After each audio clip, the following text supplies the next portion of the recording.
So this Hey is where guys, those what's differences going lie. on? It's in those Welcome to fundamental the differences between stream. the way those factions work. So We've always said that you've got a 3-game plan. How are these games going to interact now? Now that Total Warhammer 2 is nearly upon us, how is it going to start interact this with thing up. people who own Total War? right, so the sort of basic of it is you get a new campaign with every part of the trilogy. So part 1 you've got the old world campaign, part 2 you've got the new world campaign set in the Americas, if you like, of the Warhammer world, and the third game again will bring you a new place and new places and new faces, and so you get those individual campaigns, so you can play those. They're the proper big campaigns. But shortly after launch of Warhammer 2, we'll be providing as a free update a sort of grand combined campaign map which attaches those two parts of the world together and lets you play as any of the races that you own across either of those games. So you own Warhammer 1 and you own Warhammer 2, and you get the combined campaign map. If you own, say, the Wood Elves, you've got that from Warhammer 1, you can then play them in the grand campaign and take them right over to meet their long lost cousins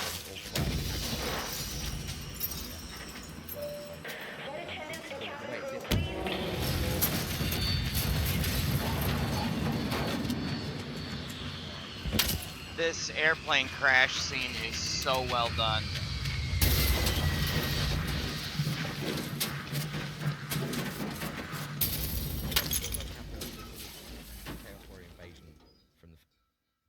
First game, we've decided to keep the vortex out of it because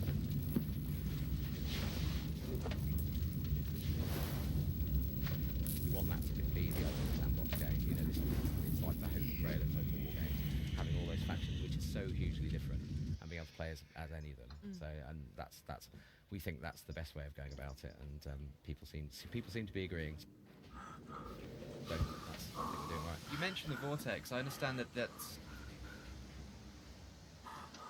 kind of your new mechanic to drive the armies forward and drive your progression at a kind of a pace that you feel like there's always something lingering behind you. Yes, exactly. You'll see that we've got a specific piece of UI which tracks the progress of each of the races. So if you suddenly see the High Elves starting ahead, you're like, I might have to kind of break off with what I'm doing and go and take them down a peg or two. And oh look, they're casting a ritual, and it's and the rituals are sort of connected to settlements. So you can see it happening on the campaign map, and you can go and try and interfere with it and stop them from performing their ritual. And it creates this tension because it might be driving you away from your sort of single-minded. I'm expanding in this bit of territory right now, and I really want to put my resources into developing these 3 cities and making a nice production centre over here or something like that. Then that happens, so it pulls you away from that and gives you a new and quite time-sensitive and crucial objective that you don't want those guys to get too far ahead because they could win the ultimate victory. Because if they do that, if they get that far ahead, you'll lose the game. You can actually there's a discrete point at which you can now lose the game.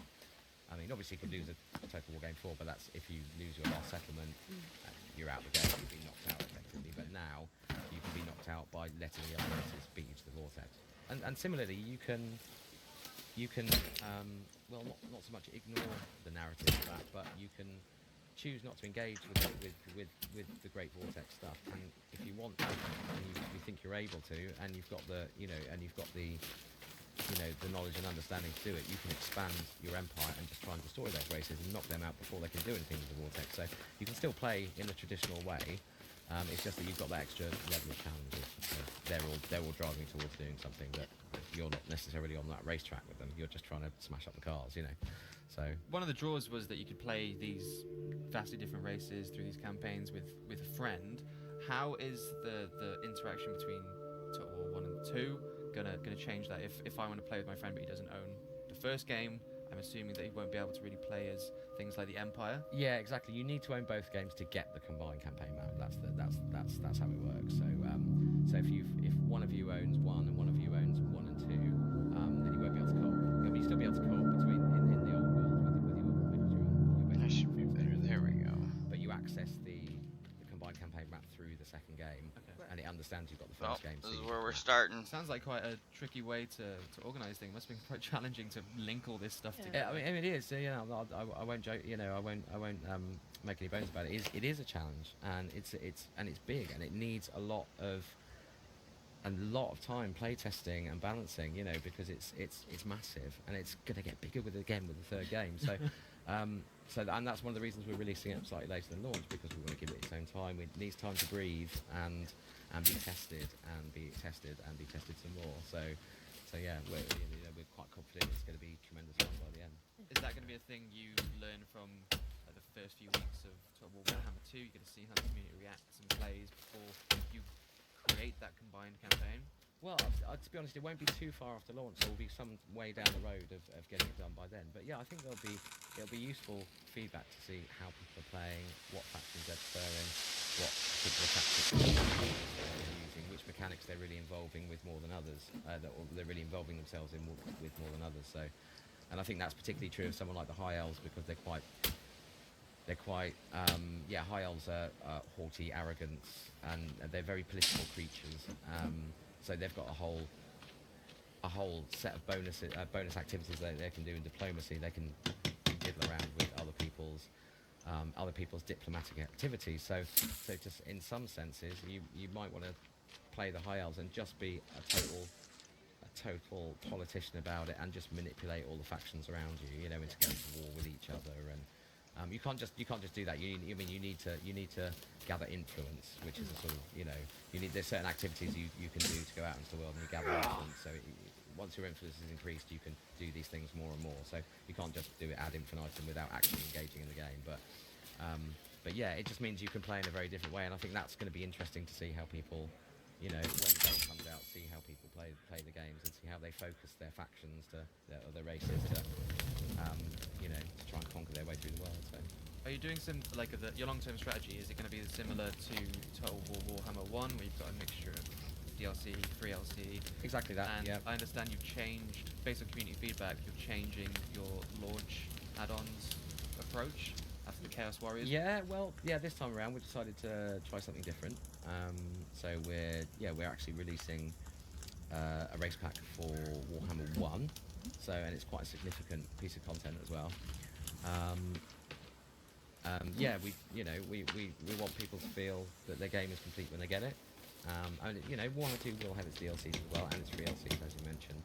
But yeah, we spotted an opportunity to do something that we've been thinking about but haven't been able to get into Warhammer 1, that we think would be a really good addition as well. So it's nice to not just. I don't know how I leave feel them about behind, to know that Warhammer, we to can be go back honest. and still add more to it. So yeah, I think it will.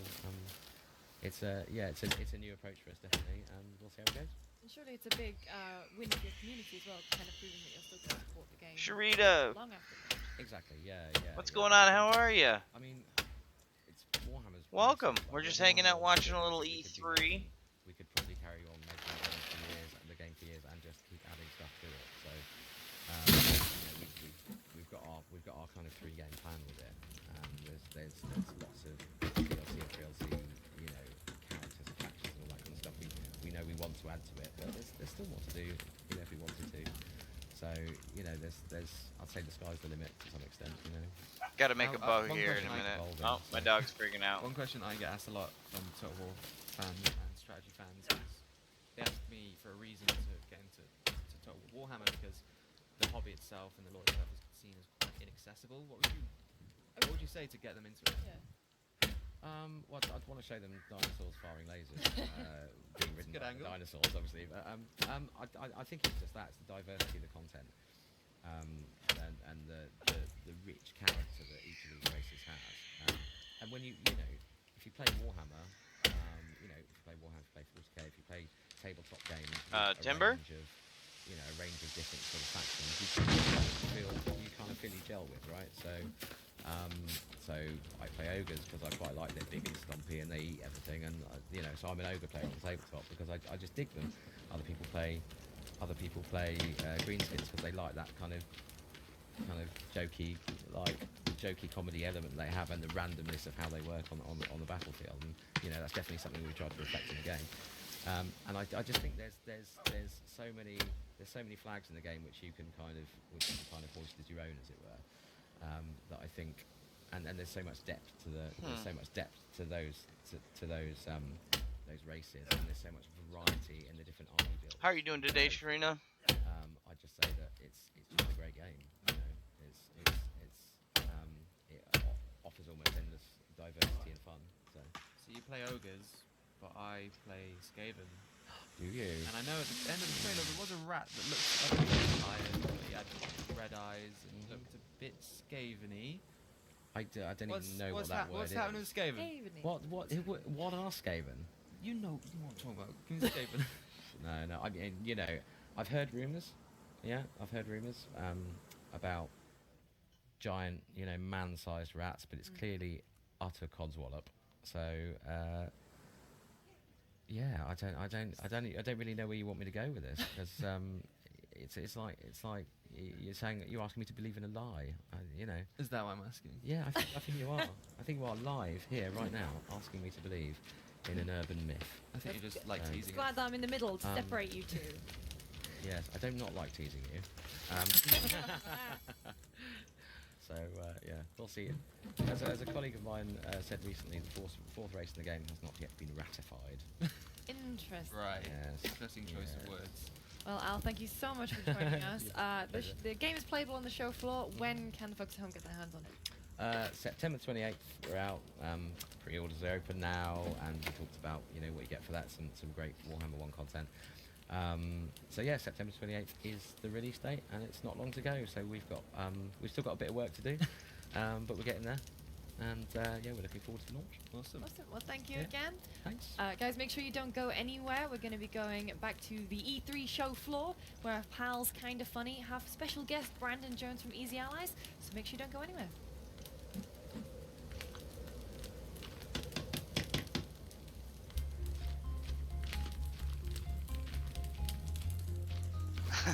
Whichever one you want to, Mako. Hey, Mako, is that video too loud?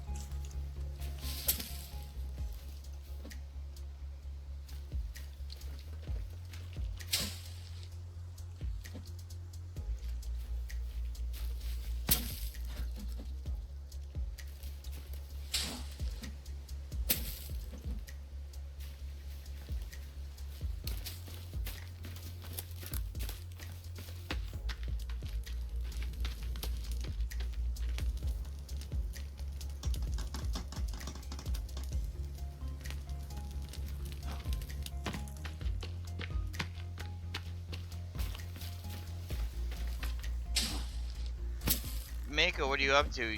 Can you get into the Discord? I'm in TeamSpeak, but if you're able to get in Discord, I'll switch over, bud.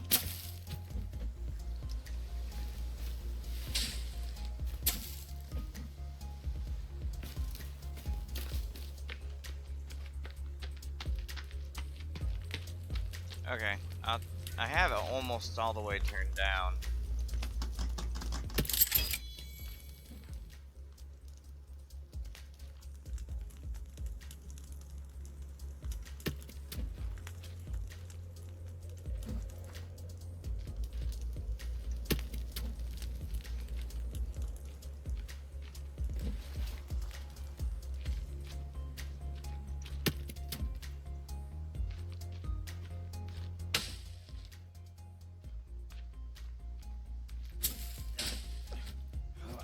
Okay. Well, tomorrow's my day off too, so that's good. I'll be able to hit you up tomorrow.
I know. That would be good. I have to go steal my Elgato back from Spence. He's been using it for his recording. He's got a channel going up, so that's pretty awesome. I could just stream it off the PlayStation, but I'm spoiled now. I like having all my little things going, you know?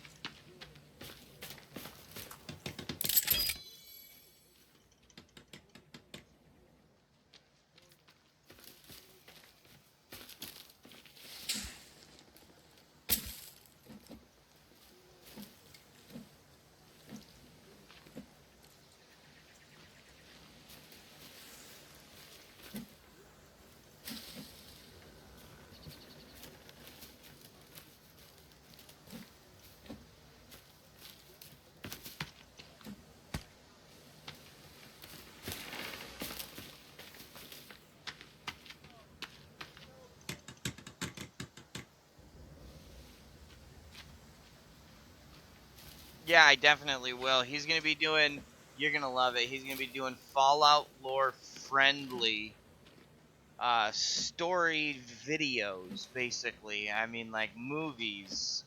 He's got everything's lore friendly, man. And if you ask him any question about it, he'll give you just bam, and give you what it is and how it fits in, and it's pretty cool.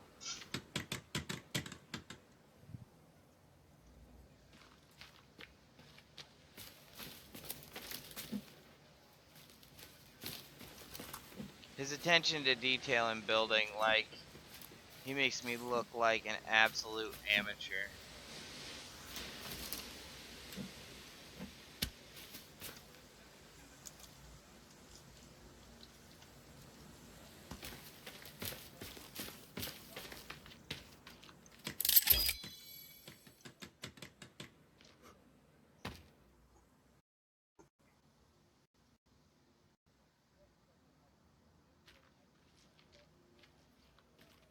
I've said it before and I'll say it again. If you're complaining, he didn't hit you hard enough.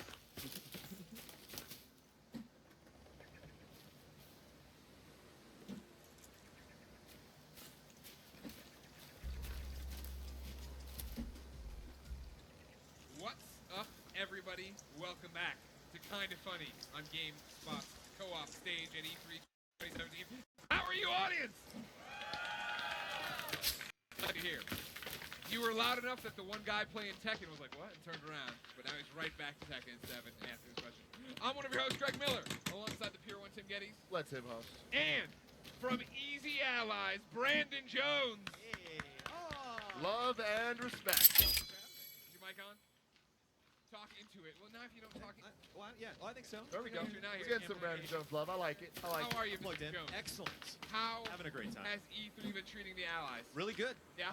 No big complaints so far. I think we're really digging everything that we're seeing. So. All right. Awesome. Awesome. Now, Tim. Yes. What you wanted to bring to this segment was arguments. Yes.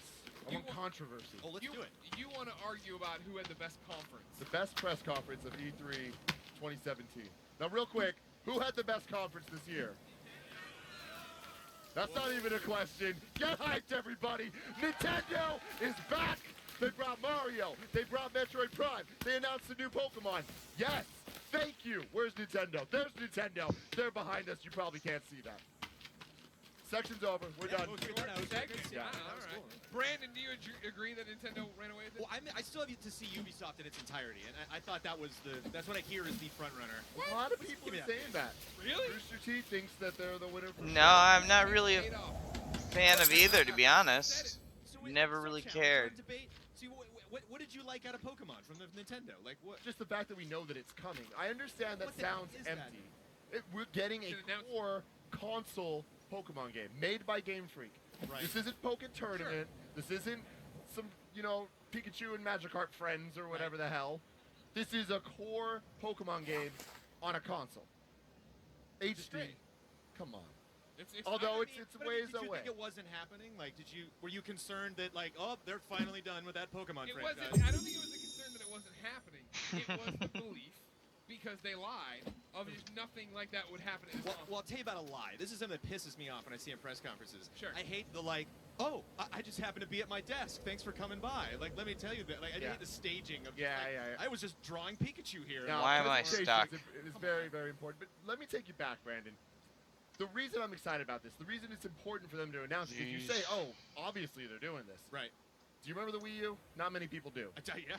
I remember when it first came and it was like, you know what? This launch doesn't seem good. Next E3, we're going to get our Metroid game. They're going to announce a Pokemon console game. Right. We're going to get the next Mario, like the next big thing. No, it never happened. We didn't get that. So I'm now frozen. that the Switch has come out. We've gotten great launch game. You know, there's a couple other things happening. And I can't see We're anything. getting the next big Mario, and it's awesome. Yeah. We now know that the Pokemon's coming. Right. There's like all their major franchises are coming sooner than later. Yeah. Which is awesome. I'm going to hit you on a technicality, though, Go ahead. because the Metroid Return of Samus was technically not in the Nintendo Spotlight. Which I'm It okay was on with. the stage. I'm So totally you're going okay to try to with just that. sneak that in there, and I'm not buying it. No, I don't. No, Metroid Prime. I'm Well, talking about Prime 4, Metroid of course. Prime. Yeah. No, the Return of Samus. That's awesome. Which But I I think, agree. honestly, I think was the more exciting announcement. Not that like that game's going to be better than Prime, but like we saw it, they played You're like right. a lot It of looks it. ugly. You know? It's on DS. It's dead to me. I don't need it. I hear you. I won't be playing it, but I am excited for Metroid fans. Now here's the thing. Taking my fanboyism back a bit. I understand. Yeah. A fanboy of Nintendo?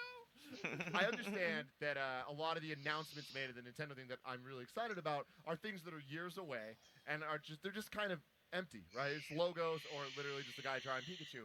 I get that, but on top of that, we get Mario, we get Fire Emblem Warriors coming up, we get all this stuff, and I feel like they did a really good job of kind of letting us know what the rest of the year looks like and giving us a glimpse into the future. And I think that was a really important question that I had as a fan that they answered. Yeah. Now, getting off of Nintendo for a second, I feel like a lot of the other conferences, I don't think there was a bad conference this year. I think they were all at least good. Sure, EA was a little frustrating, and Bethesda was super short. Yeah, but EA's was just so traditional in terms of like, hey, we're EA, and here are all the games you know about. And User left your channel. We promise you Star Wars.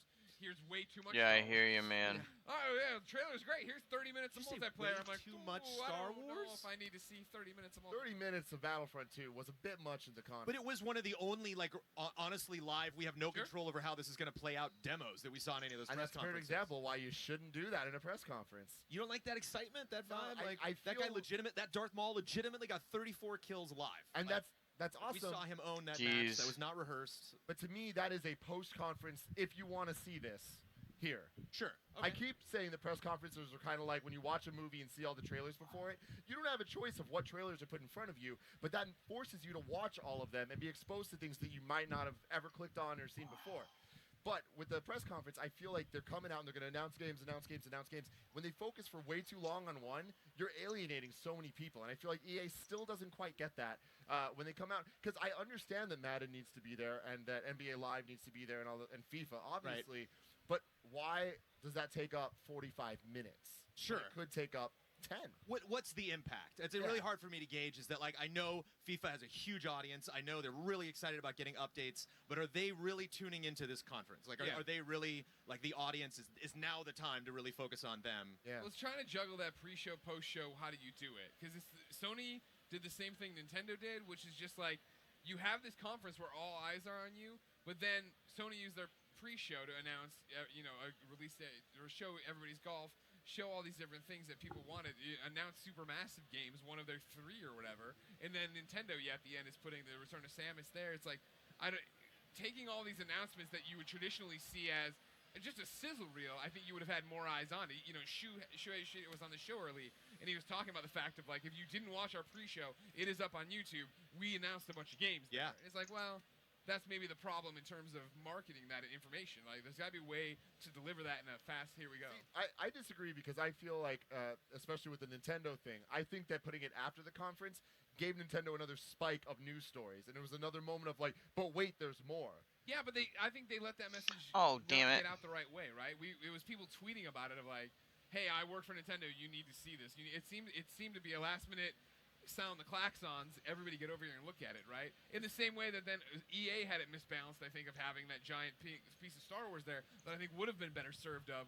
Awesome fucking trailer for Battlefront, then, hey, everybody, we're signing off, but if you want to watch 30 minutes of Battlefront, stay right here. Yeah. And then I'd be like, oh, yeah, right. And I think even Nintendo's thing should have ended then, like, hey, Mario's great. Everything's thank you all. We're gonna legitimately announce 5 new games in this post show at Treehouse, so stay tuned. Yeah. Whereas PlayStation, I'm a pretty big PlayStation fan, and I totally missed the messaging that they were gonna announce stuff during the pre-show. Like, what audience are you serving? Do you think that is directly combating like jokers like us that do our own pre-show? Sony's like, no, we're gonna you can talk about what we're gonna do, but we're actually gonna do stuff. So you're gonna watch us and. Yes, no. I think it's the ever-changing landscape that is video games, where it's like. People are learning the power. PlayStation knows the power now with PSX of activating your fan base, and they will come and they will support you and da-da-da. How do you do that at E3? I think next year they're going to have hey, there's the press conference, but in the parking lot there is an open to the public thing where we will announce stuff and you can watch along live with us, because they need to manage this, where now we have 15,000 fans here who are treating it like a PAX or like a PSX. You can double down on that and use that in a really interesting way. And I think it's interesting to see people struggle with that. What do you think about, like, comparing something, like Aonuma being like, oh, I have the Master Sword in my hand. How did that happen? Versus like Ubisoft, like Miyamoto running on stage with the cannons and just that. Like that was I think what I liked about Ubisoft is it had. You should fun, not be had driving and character, watching this had at the same passion, time. Like they weren't just like a couple of like legitimate emotional highlights. Like it just kind of felt the commitment. I really felt it the whole way through. My thing is, I feel like presentation for a press conference is one of the pillars, one of the most important things. Obviously, the games is are up there. presentation important to you, Tim? Is that something that you focus on? Absolutely. I think when it comes down to it that the Bethesda conference did such a good job of getting in and out and making things fun and to just segue to things, and we might have known everything from it, but it was presented in a way that I feel respected our time, and there wasn't stupid gimmicky stuff, and like the Bethesda land stuff was the glue that held it all together, whereas I feel like Nintendo pretty Direct, much. they still kind of have those awkward moments that But don't isn't that what we love fly. about Nintendo? No, I feel like that's that's part of the not what charm. we like. Reggie coming out and being like, look. On the and like Venice, everything's falling down around him in this weird computerized world, and he's got a Switch. You're just like, all right, you're Nintendo still. Yeah, oh, I have a messaging, sword. like, Interesting. Him being like, here's when this Splatoon tournament's gonna happen. It's like maybe not in your only 25 See, minutes. why doesn't Correct. that double back, I would think, to, hey, that's part of a Treehouse announcement. We're going to really talk about what that is. Or a pre-show thing of, like, a sizzle reel telling you over and over and over again, Right. of, like, this is this tournament. This Yeah, I don't know. I feel like in terms of content, Nintendo's the clear winner. Just I think waiting in for terms it of to show presentation up. Or not, I think that it's a toss-up between Bethesda and Sony. I thought Sony Yeti, really what's stepped up going the game on? this year in terms of making it entertaining to watch. And yeah, they lacked a lot of the gut punches that we're used to the last couple of years for them. We're But, spoiled. I mean, Shadow of the Colossus remake, like that was a genuine surprise for me, where I would have never thought that was going to happen. And That that's awesome. That was I was talking to somebody about it today, right? Of like, oh man, you didn't like the PlayStation press conference. Like, no, it's not that I didn't like it. It's just after Grand Slam after Grand Slam after Grand Slam to hit a home run, you're like, all right. Yeah. Good job hitting one. You know what I mean? Like, it's like, yeah, it was a solid conference. I liked all those games. And especially being here now and seeing those Yeah. games and like being able to look at them and like see behind closed doors, it's like these games are gonna be amazing. In terms of conferences, like personally, it's the library I'm most excited about. It's the one that where the majority of games spoke to me, but I can't, when I'm watching the Nintendo one, be taken aback by that. Well, when they surprised us, when it was that first game that was 2018, they were like, "Whoa, you said you weren't gonna do that," and then like, "No, here it goes." And Yeah. that was awesome. That was a cool moment. What was your read on Microsoft? I thought it was fine. I think we were talking about flow. Like I think they actually do a good job of. I love the theater. I love the shrine when Sony had it there because it really gets a sense like So we're at the opera of video games Yeah. now. But it does get a little relentless and kind of tiring when it's just like another trailer, another trailer, another trailer. And I do love that because it gets right to the point. But like I know some people that hated the Bethesda land motif, but I liked it because it does kind of guide things. There is like you can see the transition moving from one thing to another, and I think just presentation wise, Xbox does a good job of that. Like now we're up in the corner over there, and now we're over here, and now we're gonna bring player unknown over on this side. Yeah. So I thought it just had a nice flow that way. And I thought they did a great job of having quantity of games. Like there was like when they came out and they're like we're gonna have 42. It's Yeah. like oh Yeah. man, like this is getting real. They mean business with this. I feel like they did a pretty good job of getting out of the X conversation pretty quickly, where it's like, here's what it is. You either want it or you don't. Let's get to the games. Who's gonna buy an Xbox One X? Well, There it round is. of applause for the viewers 1, 2, at 3, home. 4. No one. No one. Let me try it again. Applause. Clap. Don't raise your hand. Don't do this shrug thing. Who's gonna buy an Xbox One X? Golf clap. But what do you think about saying 42 games ahead of time, though? Because like that is one thing that irks me a little bit, is like the cockiness. Like that's why I didn't like Battlefront, because they're like, we got the campaign now. It's like, well, you should have done that before, so don't get too excited. Like it just doesn't sit well with me when people are like, this press conference you're about to watch is going to be great. It's like, just do it, and we'll figure it out afterwards. Show don't tell. Yeah. And I feel like Bethesda did that in a lot of ways, where it was the show don't tell, and again, they didn't show anything that made people go what, but I liked that they kind of gave us the forewarning of that image of there's 2 work in progress things, and they got people, predicting and talking about it, and then everyone guessed what it was. So that's why people are disappointed by it. But then when we got it, I was like, all right, cool. They gave us what they said they were going to give us. And I feel like when it comes to Microsoft, I enjoyed them saying that, because it was a message that they are cocky about this. And I feel like they're in a position where they need to believe in what they're doing, because other people, as judged by the claps here, they're not buying it. And I guess that's maybe what's it, is like, if you announce it beforehand, I get the sense of maybe you don't believe, that you're kind of like saying it before, that just like, in case you don't believe it, we're saying it's a fact right now, so you can't dispute it because I just told you. But I was proud of Xbox for not like going on and on and on about X specs. Like I was concerned. I'm like, they're probably going to get into that right off the bat, and like, man, I don't want to spend 20 minutes just going over all of the nuts and bolts. Yeah. But then it was the thing too of like, we're talking about 42 games. That was awesome. But then it was like, to finish the conference, be like, well, of the 42, what ones do I want to talk about right now, right? Yeah. State of Decay, obviously, move on from there. Like, but it's personal preference. Yeah. But it's like, I said it on the live show, right? It was like Adam Boyes years ago described building a PSX conference that they wanted everyone to walk away from their 10 announcements with like 3 things they were excited about, right? And I felt like Xbox was one where it was like a little harder for me to come down with even that out of 42, right? Yeah, no, that's true. I mean, I don't know. Is that true? Like for me, some of my games of the show in terms of like wow factor, Anthem and The Last Night, and both those were in the Xbox thing, and those are 2 games. Well, Last Night I hadn't heard of before. Yeah. And Anthem, I was totally not interested in. I'm not a BioWare guy, but seeing that, I was like, oh, I'm now interested. Like they sold me, and I think that the presentation they did at Xbox was awesome. True. Yeah. True. That's a good point. So can there be a case? Ubisoft, really? People are saying they won? Yeah. Just because of Beyond Good and Evil? Well, no. I feel like Ubisoft had a really good showing of a lot of games that spoke to different people. Yeah. Rabbids surprised people. I think it was a nice balance. It had a little bit of everything. Yeah, it had a surprise. The teaser projecting something we're probably not going to see until 2019, 2020. Yeah. Something that we are going to see recently, like having the affirmation of Rabbids, having like surprisingly looking at it and being like, this kind of looks difficult and charming, and like I don't hate these Rabbid, Mario characters as much as I thought I would. Yeah, exactly. Yeah, that's what I thought too. And then I watched the gameplay. It's like, oh, it's XCOM on Switch with Mario. All right, yeah, okay, I can play that. Yeah, I don't know. Again, I do think that this year there's been a lot of negativity about the press conferences in general, of just like, oh man, it's kind of a shitty year for E3. And I think that it's not shitty, it's just not this fantastic event that it was in prior years. I think one of the big reasons to that, and one of the points you're driving at, is the same reason Nintendo, I think, clearly won. Is because Nintendo caught us off guard. PlayStation came out and Shadow was the big thing, right? Xbox came out and we knew Crackdown, you knew State of Decay, you knew about the Xbox, but you knew about Scorpio is what we called it. And we knew Anthem was being shown. Exactly, and so it was like you knew, like coming into all these things, Destiny's already had its event. There's all like we're getting in there, and it's like yeah, I'm excited to know more and see more, but it's not gonna blow my hair back. This isn't something coming. This isn't Shenmue, coming back. Yeah.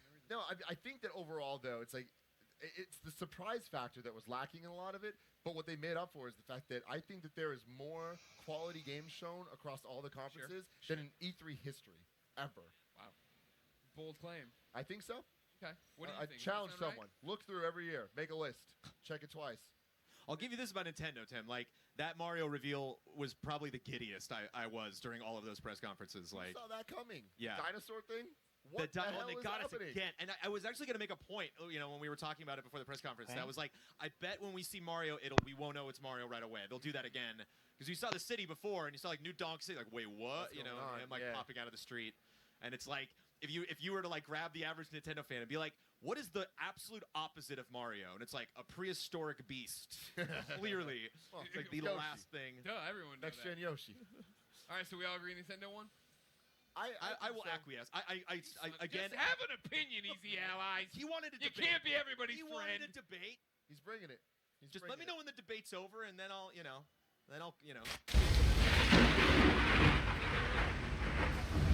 Ubisoft won? Wow. Okay. Bethesda PlayStation? won. Bethesda? PlayStation. Wow, Nintendo won. Xbox?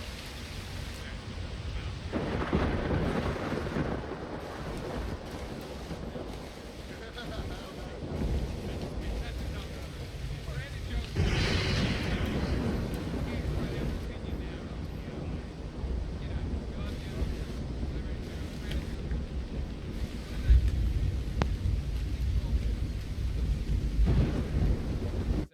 Thank you all for coming in person. You can clap for yourselves at that point. Wait, what was the Jeff Bush please clap? Next time. But it's a Greg Miller game, Greg. We're excited. Excited to dedicate them. Sir, why don't you tell me? You know a lot about this. Everybody, Jeff, don't know that laugh. It's all fine.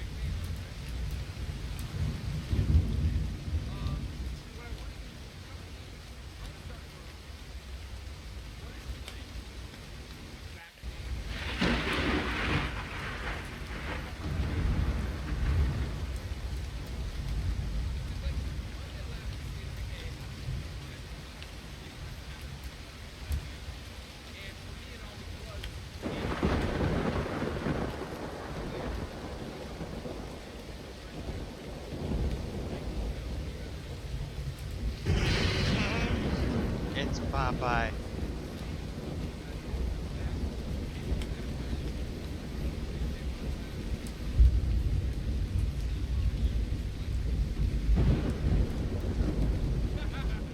Yeah, I mean, State of Decay was a labor of love Yeah. by a very small, passionate team in downtown Seattle. We were entering a genre that's crowded. Yeah. When you announce that you're making a new zombie game, the reaction is, do we need another zombie game, right? Yeah. And The answer was always yes, by the way. well, we thought it was because we wanted to capture something new, right? We wanted to focus more on the survival fantasy aspect rather than the zombie killing aspect, right? And make it more of a simulation. So we punched above our weight a little bit with the original. I think that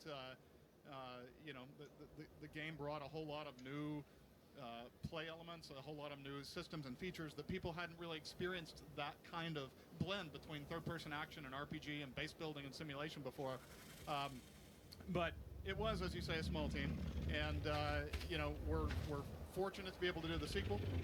It's a bigger budget, bigger team, much more fully supported by Microsoft, our publisher. So but still, we are not a 300-person juggernaut team, making something that's been a 10-year AAA franchise in the fifth installment. Right? And so being in that room at the Xbox briefing and seeing it up there on the big stage. There's only one way out of here. All I can do is focus on the warts, right? Everything you don't like down. In fact, I can't even watch it right now because I'm just going to see every flaw and it's going to drive me crazy. But it's an amazing feeling. It's exhilarating to be kind of swimming in the big ocean with the big sharks.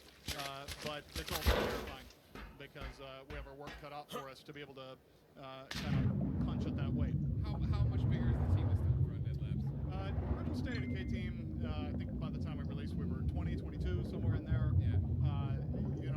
We're somewhere between 60 and 70 at this point, with another probably 40 people external to the studio working on it. So Wow, that's quite a bit awesome. bigger. Yeah. Now, was that always your vision for the team and what you wanted to do, or was it Xbox really believing in you guys and wanting you to be a big part of the Xbox One?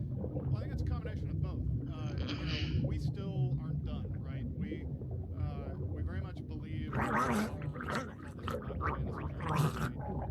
about killing zombies. It's about giving you the tools in your toolbox to go put your own survival plan into it. Actually, right? It's unfortunate that this has to happen. Sat around with your But friends and talked about what your plan is, and I think everybody here probably believes that in the zombie apocalypse they would survive, right? Who's got a zombie plan? Who's got a zombie plan? Exactly. All right, stop. So the goal was Stop for 1 second. okay. You got it. Yeah, okay, everybody, we gotta get it real clear, real quick. All right. I understand it's the end of E3 Day 2, whatever you want to count it as. If you're gonna be in the audience and I'm gonna ask you a question, you gotta fucking clap or boo or whatever. But this doesn't help. No, don't boo. No, don't boo. No boo. Yeah. So again, who has a zombie plan? There we go. Thank you. These kids, you know what I'm saying? Jeez, all worn out. They've been putting VR on their heads. They don't do it. So the first game was kind of a first swing at that. Yeah. At realizing that survival fantasy of giving you those tools. And it was a big risk. I'll be honest with you, right? I mean, there's some things in that game. Permadeath is a big one. Finally. When one of your survivors dies, they're dead forever. We sat around when it first released and wondered if people would rage quit. Yeah. And it turns out they did. But the question we weren't asking is, will they come back? And it turns out they did, right? So there were a lot of kind of game design 101 rules that we broke. And, you know, Microsoft, bless their hearts, stood behind us to release that first one, even though they couldn't do it.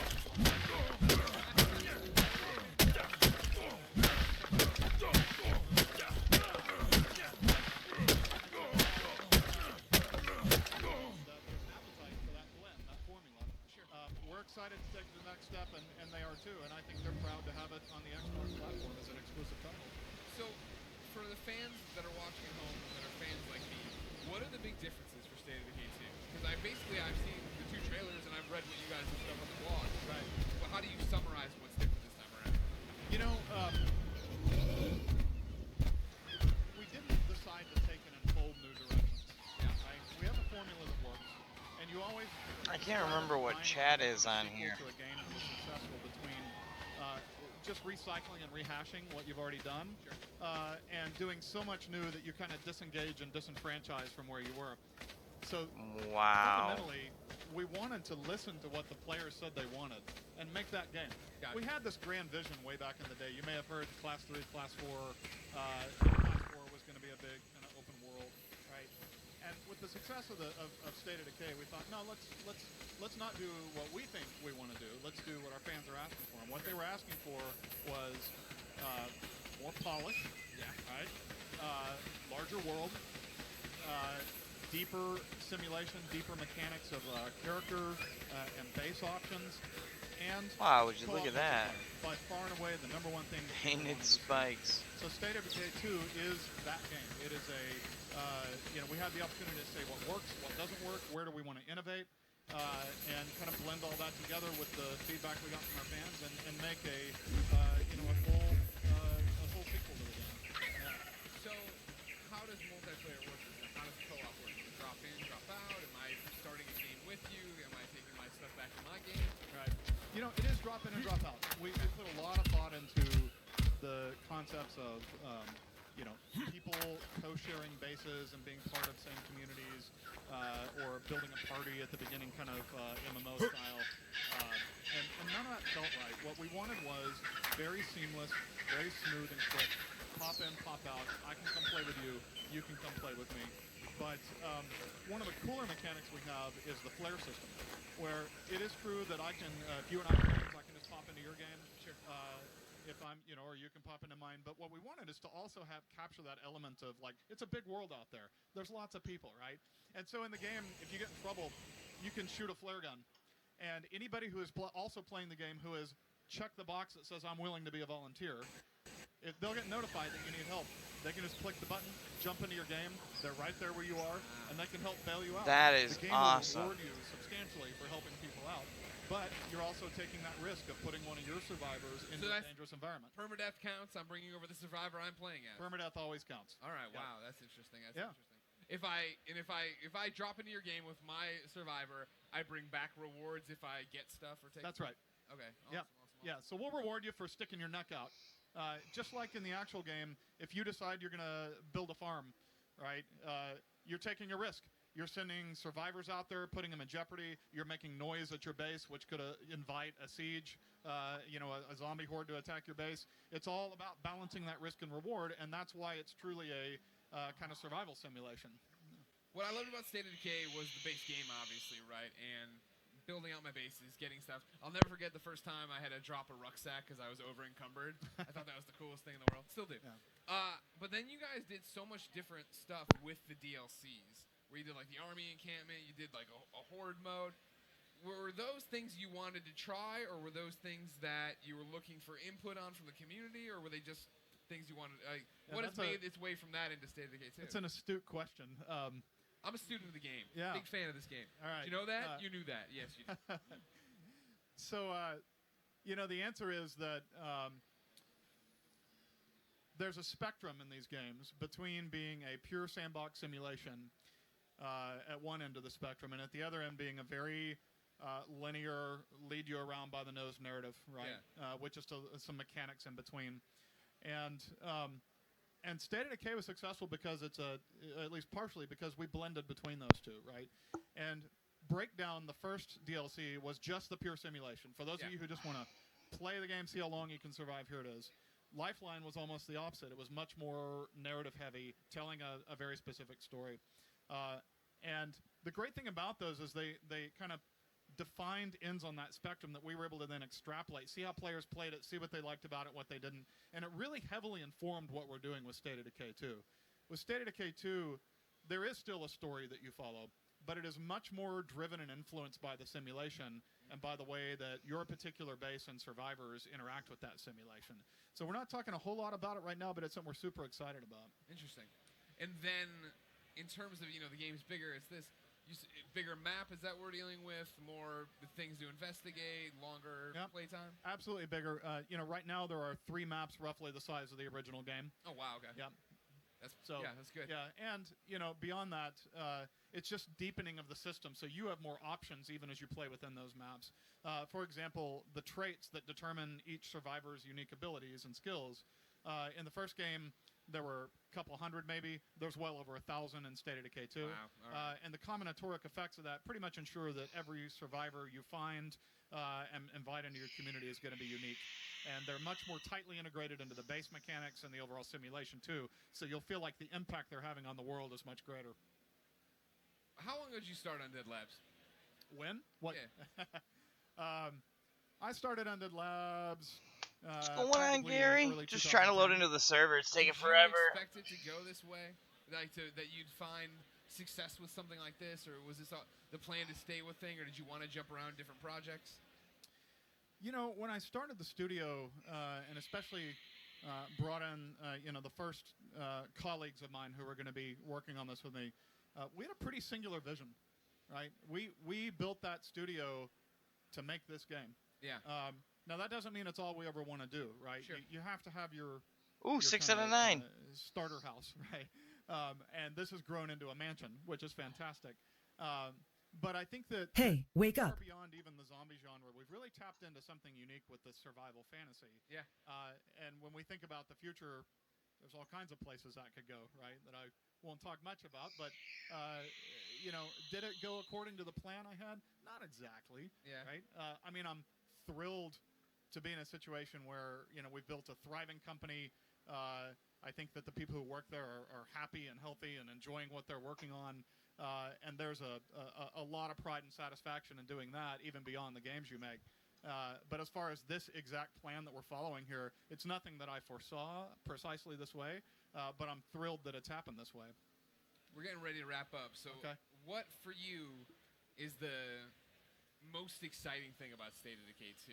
Like, when you talk about it, what really stands out? That it's something new, right? This blend of third-person action and RPG progression and base building and simulation, the whole notion that you're in a world where your decisions have consequences and that your decisions determine what you're doing as you play the game.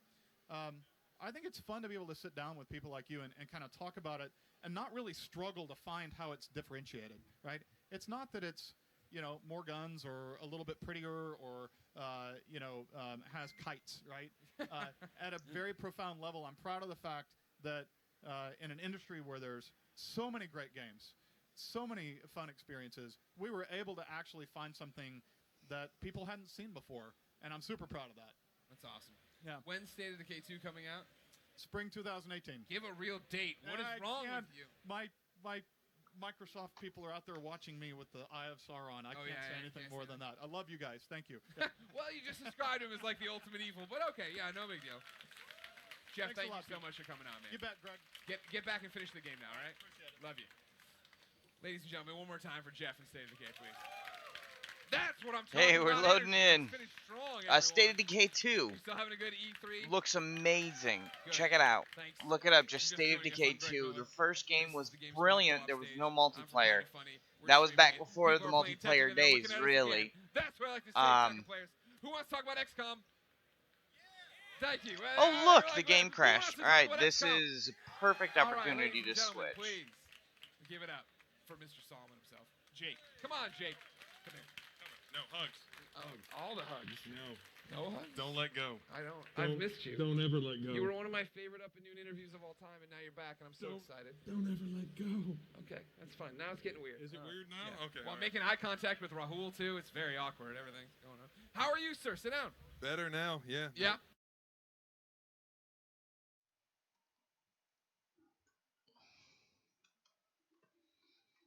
Guys, I'm going to switch over to Player Unknown really quickly, so I'm going to stop the stream just long enough for it to do that, and I'm coming right back.